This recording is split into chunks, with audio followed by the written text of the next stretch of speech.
ഏറ്റവും ചെറിയ ഒരാളുടെ ഏറ്റവും കുറഞ്ഞ പ്രതിഫലം ലഭിക്കുന്ന ഒരാളുടെ മഹത്വമറിഞ്ഞാൽ തന്നെ ആ സ്വർഗലോകത്തിന്റെ ഏറ്റവും വലിയ മഹത്വം എത്രയായിരിക്കും എന്ന് നമുക്ക് മനസ്സിലാക്കാൻ സാധിക്കും. മൂസ അലൈഹിസ്സലാത്തു വസ്സലാം ഒരിക്കൽ അല്ലാഹു സുബ്ഹാനഹു വ തആലയോട് ചോദിച്ചു, മാ അദ്നാ അഹ്ലിൽ ജന്നതി മൻസിലതൻ, അല്ലാഹുവേ സ്വർഗ്ഗത്തിലെ ഏറ്റവും താഴ്ന്ന നിലവാരത്തിലുള്ള ഒരു വ്യക്തി ആരാണ്? നബി സല്ലല്ലാഹു അലൈഹി വസല്ലമയുടെ മറുപടി, അല്ലാഹു സുബ്ഹാനഹു വ തആലയുടെ മറുപടി, ഹുവ റജുലുൻ അല്ലദീ യജീഉ ബഅദമാ ഉദ്ഖില അഹ്ലുൽ ജന്നതി അൽ ജന്ന. സ്വർഗ്ഗത്തിലെ മുഴുവൻ ആളുകളും അവർക്ക് അവരുടെ സീറ്റ് കിട്ടിക്കഴിഞ്ഞാൽ, എല്ലാവരും അവരവരുടെ സ്ഥാനത്തെത്തിക്കഴിഞ്ഞാൽ ഏറ്റവും അവസാനം ഒരു വ്യക്തി വരും. അല്ലാഹു അദ്ദേഹത്തോട് പറയും, ഉദ്ഖിലിൽ ജന്ന, സ്വർഗ്ഗത്തിൽ പ്രവേശിച്ചുകൊള്ളൂ. അദ്ദേഹം പറയും, അല്ലാഹുവേ ഐ റബ്ബി കൈഫ വഖദ് നസല الناس വനാസിലഹും വഅഖദ അഖദാതിഹിം. ജനങ്ങൾ അവരുടെ വീടുകളിൽ കയറി കഴിഞ്ഞു, എല്ലാവരും എല്ലാം കൊണ്ടുപോയി കഴിഞ്ഞു, ഞാൻ അവസാനക്കാരനാണ്, ഞാൻ ഇതിലേക്ക് കടന്നിട്ട് എനിക്ക് എന്ത് കിട്ടാനാണ്? എല്ലാവരും എല്ലാം കൊണ്ടുപോയില്ലേ? അല്ലാഹുവിന്റെ ചോദ്യം, അതർവാ അൻ യകൂന ലക മിസ്ലു മുൽകി മലികിൻ മിൻ മുലൂകി ദുനിയാ, ഈ ദുനിയാവിലെ രാജാക്കന്മാർക്ക് കിട്ടുന്ന അത്രയും വലിയ ഒരു സ്വത്ത് അത് നിനക്ക് കിട്ടിയാൽ നീ തൃപ്തിയടയുകയില്ലേ? അദ്ദേഹം പറഞ്ഞു, റളിയതു റബ്ബി, അതേ റബ്ബേ എനിക്കത് മതി. ഒരു രാജാവിന് കിട്ടുന്ന, ഒരു സാമ്രാജ്യത്തിന്റെ അധിപതിക്ക് കിട്ടുന്ന അത്രയും എനിക്ക് കിട്ടുകയോ? അവസാനം വന്നിട്ടും എനിക്കത് മതി. പക്ഷേ അല്ലാഹു പറഞ്ഞു, പോരാ, നിനക്കത് പോരാ.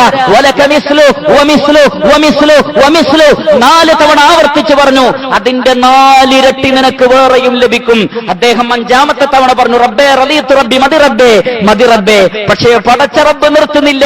ഇന്നഹു ഹുവൽ ബർറുർ റഹീം, തീർച്ചയായും പടച്ച റബ്ബ് അങ്ങേയറ്റം പുണ്യമുള്ളവനും കാരുണ്യവാനുമാകുന്നു, നന്മ നിറഞ്ഞവനും കാരുണ്യവാനുമാകുന്നു, എത്രയും നൽകുന്നവനാകുന്നു. ലഹു മഖാലീദുസ് സമാവാതി വൽ അർള്, ആകാശഭൂമികളുടെ ഖജനാവുകൾ മുഴുവൻ അവന്റെ കൈകളിലാകുന്നു. ലഹു ഖസായിനുസ് സമാവാതി വൽ അർള്, ആകാശഭൂമികളുടെ ഖജനാവുകൾ അത് പടച്ച റബ്ബിന്റെ കൈകളിലാകുന്നു. അതുകൊണ്ട് തന്നെ റബ്ബ് പറയാണ്, ലക ഹാദാ വഅശറതു അംസാലിഹി, നിനക്കിതുമുണ്ട്, അല്ല വേറെ 10 ഇരട്ടി വേറെയുമുണ്ട്. അദ്ദേഹം പറയൂ, റബ്ബേ റളീതു, ഞാൻ തൃപ്തനാണ്. പടച്ച റബ്ബ് നിർത്തിയില്ല, പോരാ, അതും പോരാ. ലകമസ്തഹത് നഫ്സുക് വലദ്ദത ഐനുക്, നിന്റെ ഹൃദയം എന്തൊക്കെ ആഗ്രഹിക്കുന്നുവോ അതൊക്കെ ഇനി നിനക്കുണ്ട്. നിന്റെ കണ്ണിന് എന്തെല്ലാം കുളിർമ നൽകുമോ അതും നിനക്കുണ്ട് എന്ന് പറഞ്ഞുകൊണ്ട് അദ്ദേഹത്തെ മടക്കി പറഞ്ഞയക്കും. അപ്പോൾ മൂസ അലൈഹിസ്സലാത്തു വസ്സലാം ചോദിക്കും, അല്ലാഹുവേ, എങ്കിൽ ഏറ്റവും വലിയ ദർജയുള്ള ആളുകളുടെ അവസ്ഥ എന്തായിരിക്കും? അല്ലാഹു പറയാണ്, അതെ, ഉലൈകല്ലദീന അറത്തു വഗറസ്തു കറാമതഹും ബിയദി, തീർച്ചയായും അവരെ ഞാൻ പ്രത്യേകമാക്കിയിരിക്കുന്നു, അവർക്കുള്ള കറാമത്തുകളൊക്കെ ഞാൻ എന്റെ കൈകൊണ്ട് തന്നെ തയ്യാറാക്കിയിരിക്കുന്നു. അതുപോലെ തന്നെ ഞാൻ അതിനെ സീല് വെച്ച് ആർക്കും കാണാതെ വെച്ചിരിക്കുന്നു.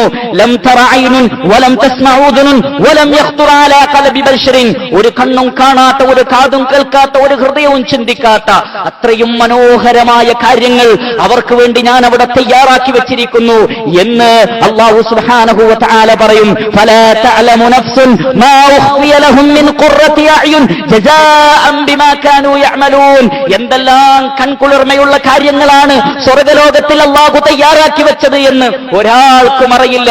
അത് നിങ്ങൾ പ്രവർത്തിച്ചതിന്റെ ഫലമാണ്. അതിനേക്ക് വേണ്ടി അധ്വാനിക്കുവാൻ അല്ലാഹു സുബ്ഹാനഹു വ തആല നമ്മളോട് ആവശ്യപ്പെടുന്നു. റസൂലുള്ളാഹി സ്വല്ലല്ലാഹു അലൈഹി വസല്ലമ ആവശ്യപ്പെടുന്നു. അവസാനം സ്വർഗ്ഗത്തിലുള്ള ആളുകളെ മുഴുവൻ സ്വർഗ്ഗത്തിലാക്കിയതിനു ശേഷം അല്ലാഹു അവിടേക്ക് പ്രത്യക്ഷപ്പെട്ടുകൊണ്ട് ചോദിക്കും, ഇദാ ദഖല അഹ്ലുൽ ജന്നതി അൽ ജന്ന, സ്വർഗ്ഗത്തിന്റെ ആളുകൾ സ്വർഗ്ഗത്തിലെത്തിയാൽ അല്ലാഹു സുബ്ഹാനഹു വ തആല ചോദിക്കും, തുരീദൂന ശൈഅൻ അസീദുക്കും, നിങ്ങൾക്ക് ഇനി എന്തെങ്കിലും വേണ്ടതുണ്ടോ? എല്ലാം ഞാൻ നിങ്ങൾക്ക് നൽകി, ഇനി വല്ലതും നിങ്ങൾക്ക് വേണ്ടതുണ്ടോ? സ്വർഗ്ഗത്തിന്റെ ആളുകൾ ചോദിക്കുകയാണ്, സുബ്ഹാനല്ലാഹ്, അലം തുബയ്യിദു വുജൂഹനാ, റബ്ബേ ഞങ്ങളുടെ മുഖങ്ങളെ നീ പ്രകാശപ്പെടുത്തിയില്ലേ റബ്ബേ, വതുദ്ഖിൽനാൽ ജന്ന, പ്രവിശാലമായി സ്വർഗ്ഗലോകത്ത് പ്രവേശിച്ചില്ലേ റബ്ബേ, പ്രവേശിപ്പിച്ചിട്ടില്ലേ റബ്ബേ, വതുനജ്ജിനാ മിനന്നാർ, നരകത്തിൽ നിന്ന് ഞങ്ങളെ രക്ഷപ്പെടുത്തിയില്ലേ റബ്ബേ, ഇനി ഞങ്ങൾക്ക് എന്ത് വേണം? ഇതിനേക്കാൾ വലുത് എന്താണ് ലഭിക്കാനുള്ളത്?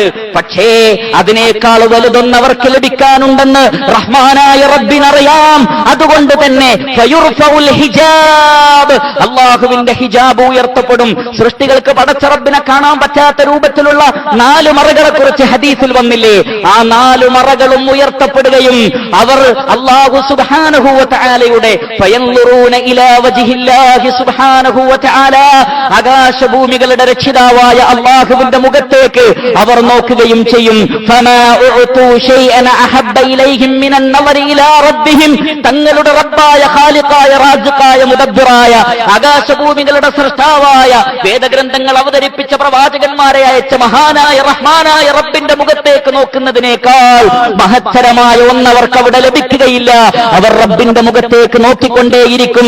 14-ാം രാവിലെ പൂർണ്ണചന്ദ്രനെ എത്ര സംതൃപ്തിയോടുകൂടിയാണോ നമ്മൾ നോക്കുന്നത്, അതിനേക്കാൾ മനോഹരമായി റബ്ബിനെ നമ്മൾ കാണും. പ്രകാശപൂരിതമായ ചില മുഖങ്ങൾ ഖിയാമത്ത് നാളിൽ പടച്ച റബ്ബിന്റെ മുഖത്തേക്ക് നോക്കിക്കൊണ്ട്. പ്രിയപ്പെട്ടവരെ, ആ ലോകം ലഭിക്കാൻ നമ്മൾ ആഗ്രഹിക്കുന്നുവെങ്കിൽ, ആ സ്വർഗം ലഭിക്കാൻ നമ്മൾ ആഗ്രഹിക്കുന്നുവെങ്കിൽ, നമ്മുടെ റബ്ബിനെ ഒന്ന് കാണാൻ നമ്മൾ ആഗ്രഹിക്കുന്നുവെങ്കിൽ അതിനുവേണ്ടി അധ്വാനിക്കുക, പ്രവർത്തിക്കുക. അല്ലാഹു സുബ്ഹാനഹു വ തആല എനിക്കും നിങ്ങൾക്കും തൗഫീഖ് നൽകുമാറാകട്ടെ.